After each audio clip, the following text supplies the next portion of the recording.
Jane, thank you so much for sitting down to talk with us on what is almost the 30th anniversary of 1,000 Acres. Oh, dear. And as we prepare to turn it into an opera and premiere it this summer at DMMO. Let's talk a little bit about the origins of the book. What was it that made you set it in a fictional county in Iowa? Why Iowa?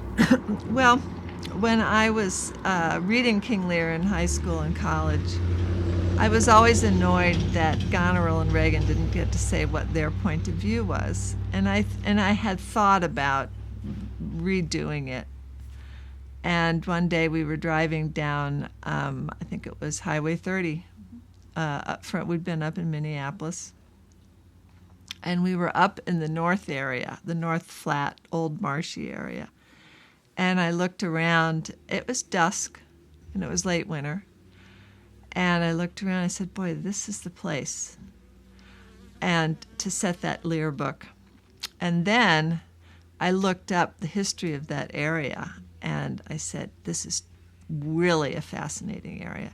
It was only an hour or so north of Ames, but I thought it was really interesting and strange. And so that's what just made me decide to set it there. What was it so, you were saying that that particular area was so interesting. Well, it was very flat, Mm-hmm. and there was just something slightly spooky about it. Yeah. And I wanted the farm to be really big. Now, farms are a lot bigger now than they were then. Right. So I wanted the farm to be very big and very valuable. And I realized that that was the place where a farm could be incredibly huge, 1,000 acres, which isn't much anymore. But it was then, and it could be It could be 1,000 acres, and there was a kind of value in the land that would make people argue about it and fight over it. Yeah.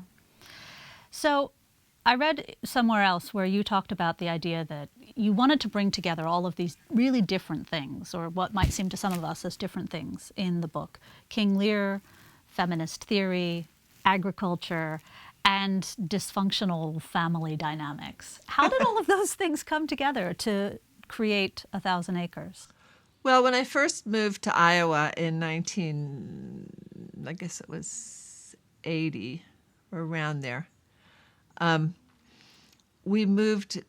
We rented a house. My ex-husband and I rented a house in Wellman, and I loved walking around that area.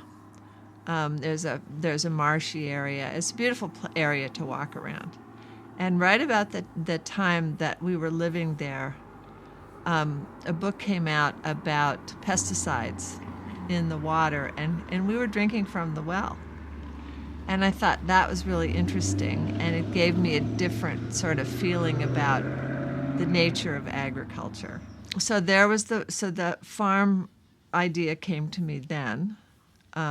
It got bigger when I saw the space in northern Iowa. And then, the female issues had to do with giving Goneril and Regan a voice. Yeah. I figured Ginny would be a little bit more divided about the various issues. My experience, by the time I wrote 1,000 Acres, I had 2 daughters. And my experience of the 2 daughters was that the older one was aware of both what she thought and what her parents thought, and would go back and forth about what she wanted to do. And so she was a little ambivalent about her ideas.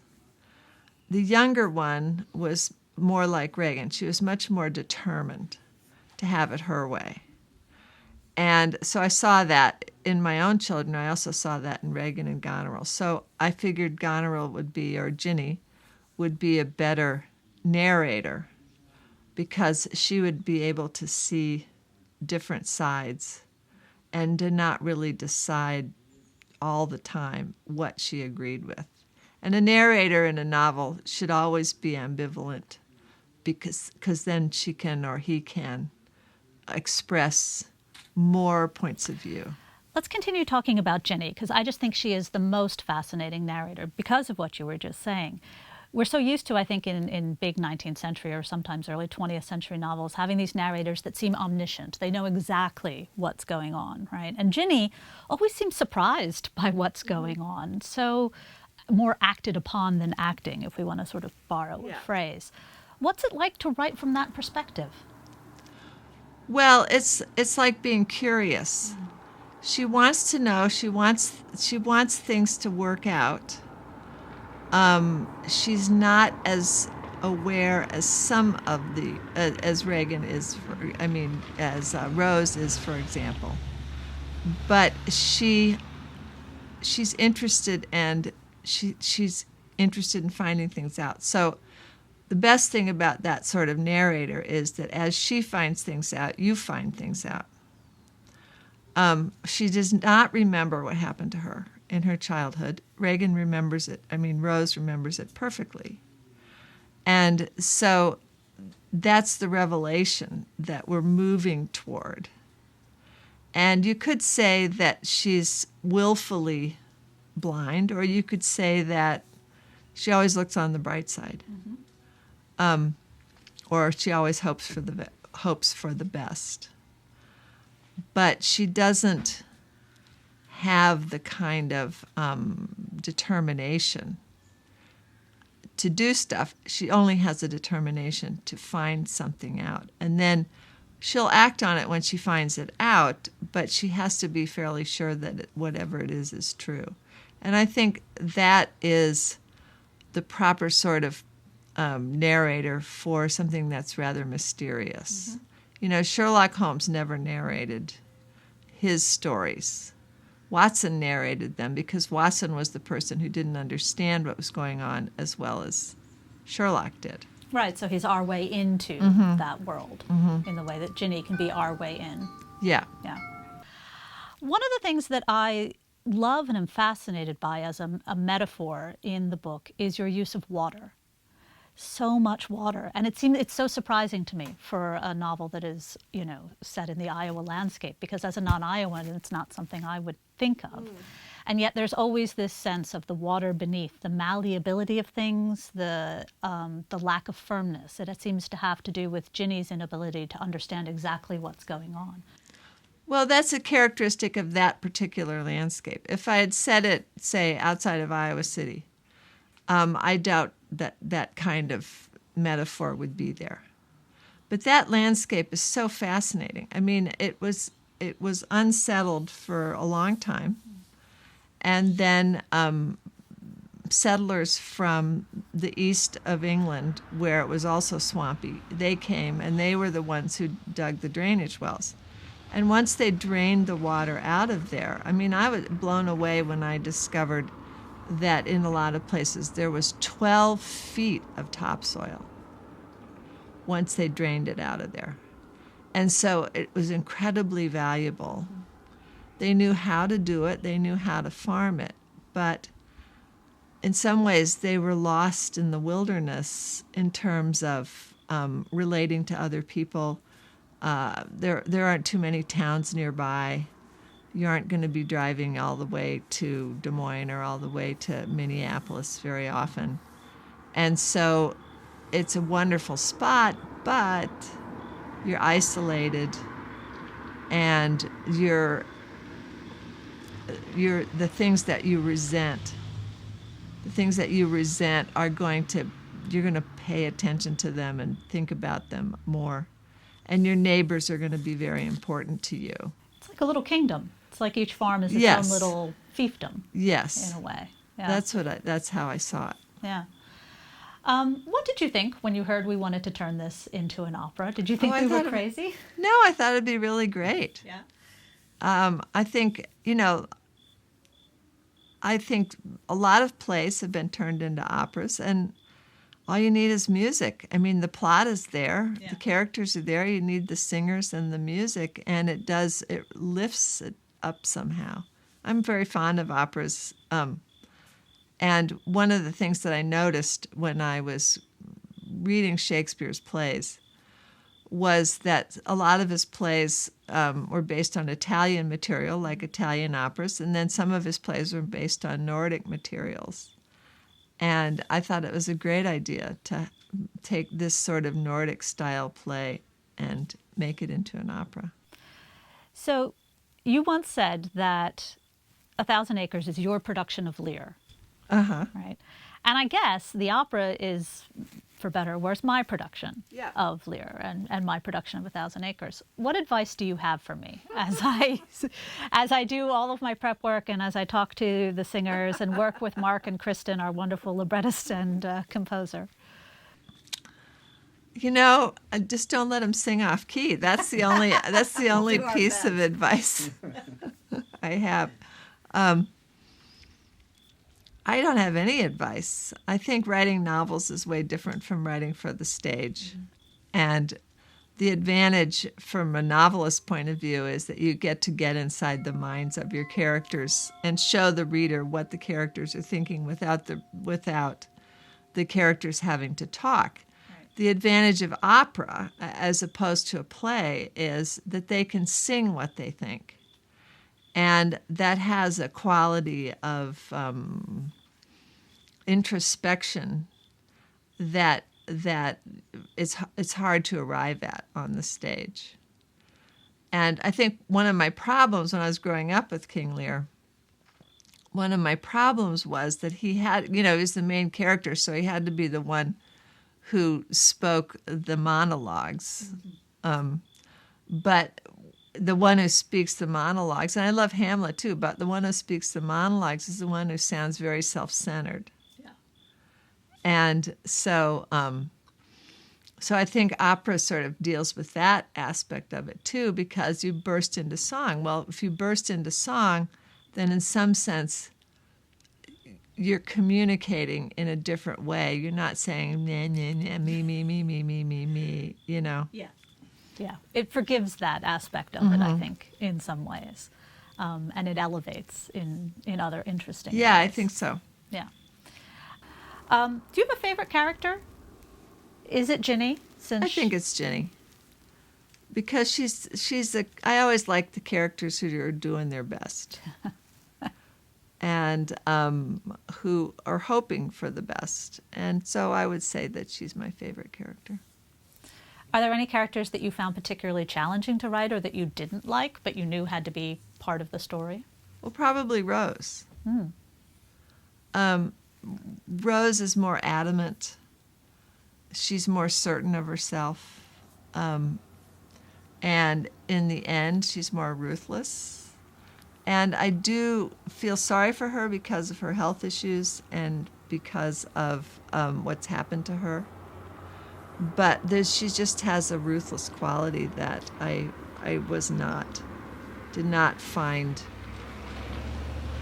didn't attach myself to. I think she's a lot like Larry.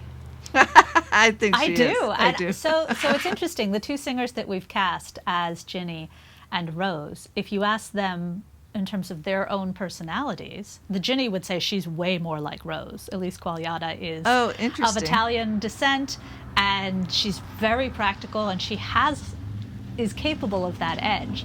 Sarah Gartland, who is singing the part of Rose, is actually probably more naturally like Ginny. And so it's been really interesting to watch them wrap their heads around what they have to do and leaving, of course, they're telling the story of the characters, not themselves. Well, it sounds like fun for them. It is. I think it has been fun.